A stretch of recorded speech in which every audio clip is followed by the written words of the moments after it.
All right, this is a pretty obvious video, but bicycles come with cables that have mounting brackets on the frame, and the mounting brackets come with these little clips. It's like a letter C that snaps in here.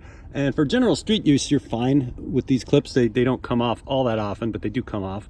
When we ride downhill, we found that they all come off when your cables are flying around. So this is upgrade that you probably want to do proactively, but you definitely want to do if you break one of these clips. You can go to a bike store, go online and buy new little clips, but they're flawed by design. So what I like to do is just zip tie it in place. When you're zip tying it, make sure you're looking out for anything like this naked cable. You want to make sure that the zip tie isn't going to interfere with that,